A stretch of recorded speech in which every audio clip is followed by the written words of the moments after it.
we're going to take a look at VIX, ES, SPX, NQ, RTY, YM, and Bitcoin, BTC. And maybe we'll run through, if we have time, some individual names. So stick around and we will run through this pretty quick. All right, welcome to Options Center, everybody. If you're new here, go down to that bottom right-hand corner, hit that Options Center logo, and subscribe. All right, thank you for everybody for liking the videos and whatnot. I do just want to mention I put out a new dividend stock for our dividend portfolio. So if you're interested in following that, it's in the description. All right, let's jump into it. We have VIX on the daily time frame. You see the triangle. That's the turquoise triangulation. We have also the channel, bottom of the channel here, broke to the upside, hit that triangle, and is consolidating underneath. We break to the upside, and we have some major results from the market. Should be down pretty heavy. We start breaking to the downside, and we'll see this market rise. Okay, it's simple as that. It's binary. Let's check out SPX.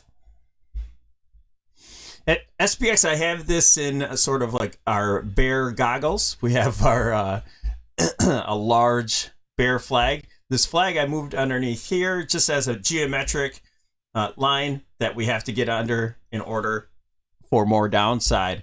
But this is the flag, original flag right here that I've been monitoring, where price back tested, continued down, and is coming back to the upside. I think that this has potential to go to the downtrend line and retest up here.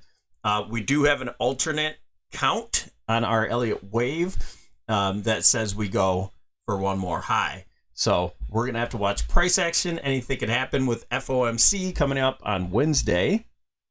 So keep an eye on that. Different perspective is ES. We remain bearish on the market, but here's another way to look at it. Don't forget to like the videos. So we do these videos all the time.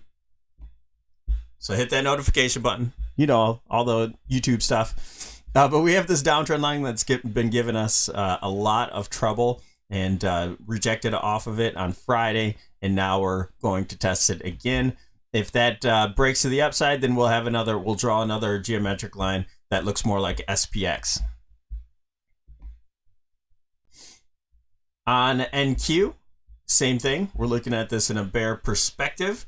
We have a large bear flag here, and I'm going to zoom in on this one, and look, notice that this is possibly three-wave move up for A, three-wave move down for B, and then a impulsive move for C. Now, it is also possible for our alternate, just like we were saying, to get a new high. Microsoft already did it. So let's go. You know, this flag has to hold. First of all, before I change this chart, this is a flag breakout. You see this channel we've been in, broke out from it, now consolidating, so possibly could go higher. And but look at Microsoft.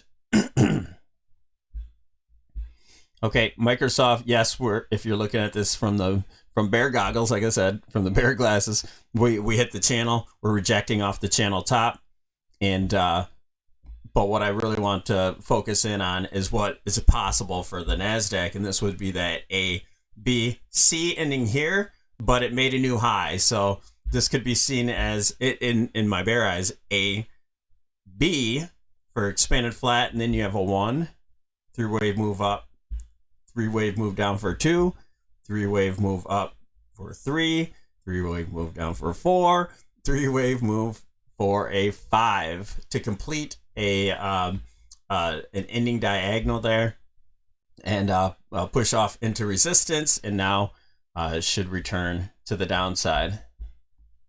Okay, so going to small caps. Small caps has just been decimated in the last few days, so clearly a bounce was in store. No matter what the news is, you're going to get bounces. Nothing's changed. We're in this consolidation area. The bounce could go much higher if we have those scenarios where we're going to make a new high in the NASDAQ and the SPX. This one doesn't necessarily need to make a new high in order to for those things to happen. It could just bounce pretty hard.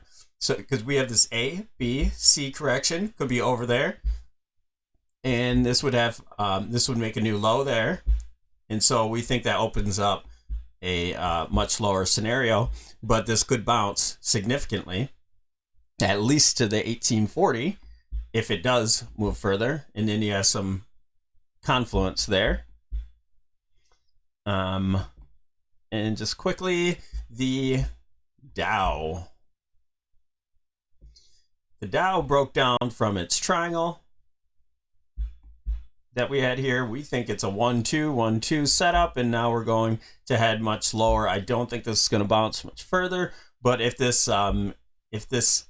move, perhaps a correction, is complete, then we should see new highs. I don't think that's going to happen, but let's see what happens in this consolidation area. And last but not least, BTC. I want to show this one because I think this is more of a back test than it is a breakout. So we redrew our channel from this top to this possible top here, and this bottom to this bottom here. Okay, so that kind of holds it there. Am I convinced that that's no? We're going to need more work, but this is, we're starting to make divergence, some negative divergence here on the daily. So at least we're looking for some sort of pullback, and we'll see. We'll have to determine what that pullback does in order to remain bullish or start to be bearish on BTC. Thinking theoretically, this is not a flight to safety play. This is not, the banking system goes down and BTC is the place to put your money. I'm not convinced of that. And so therefore I have an overall bearish thesis, but for now we broke out of a wedge and it appears that we're in a channel. So we may retest the bottom of this channel and that might be it. And we start heading higher. That's possible. But if this is a channel, it's just a big bear flag, then we should see much lower prices. And that's it, you guys. Don't forget to like the videos. Thanks for the support, and we will talk to you soon.